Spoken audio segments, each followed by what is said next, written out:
Mr. Williams, ma'am, we found records of a 9mm Ruger purchased from a federal firearms licensee approximately 3 months ago by your daughter. That is what the detective told her mother. But that's not the part that will keep you up tonight. The part that will keep you up is what came next, which was nothing. Just a silence so deep and cold you could feel it through the transcript. Because the mother didn't know. She had no idea her daughter had purchased the weapon. And she certainly had no idea that her daughter's ex-boyfriend had just used it to turn her husband, the father of that daughter, into a piece of forensic evidence.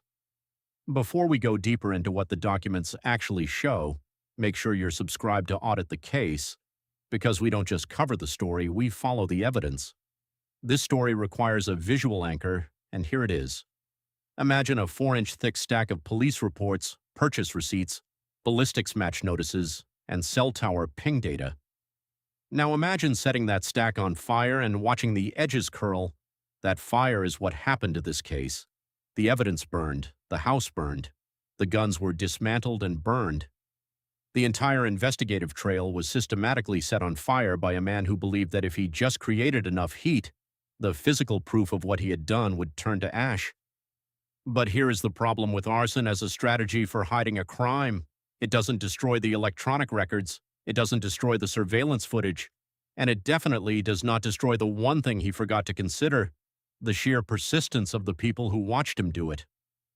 On a Tuesday morning in November, construction workers at a new development in the Dallas suburb of Salina are just doing their jobs. They are framing houses, hanging drywall, doing the kind of mundane work that makes suburban America possible, and then they hear the glass break. That is the first thing. Glass breaking. Followed by what they initially thought were fireworks. One of them grabs his phone and starts recording because that is what people do now. They film things. And what he films is a man in a black hoodie running from a burning house. It is not complicated to understand. A man shows up. A window is broken. A fire starts. A man leaves carrying a backpack that appears to be very full. The construction workers do not know it yet, but they have just recorded the arson of 60-year-old Blair Carter's house and the final moments of Blair Carter's life. They also don't know that this man is their own family. This is the problem with family violence. It does not stay in the home. It follows you. It follows you through custody battles and restraining orders and that terrifying 3-word question that every victim of domestic abuse dreads, which is, where do you live? Jeremy Harris asked Amber Carter that question on Halloween night.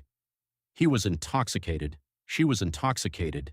And when he asked her, where do you live? Where are you? She refused to tell him and hung up. That is the moment this case changes from a tragic domestic murder into a citywide serial killing spree. Because Jeremy Harris was not looking for reconciliation. He was not looking to see his children. He was looking for a map. Earlier that same night, 2 hours earlier, a 19-year-old college student named Robert Urea was waiting for a rideshare in downtown Dallas.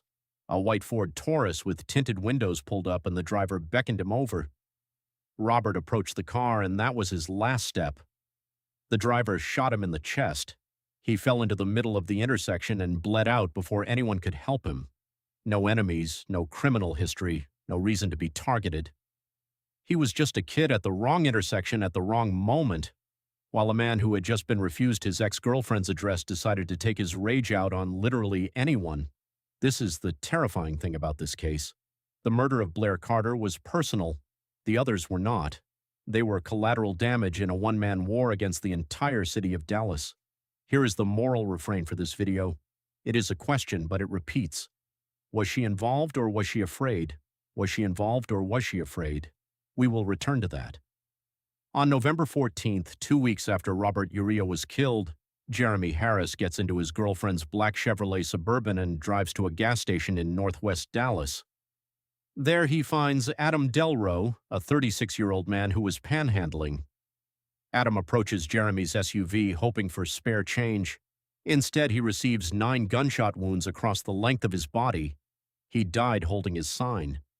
That is not an embellishment. The police report says that. He died holding a sign that said, "Please help me." A short time later, Jeremy drives to an intersection in the Oak Cliff area and pulls up next to Kenneth Hamilton. Kenneth is just sitting at a red light in his car.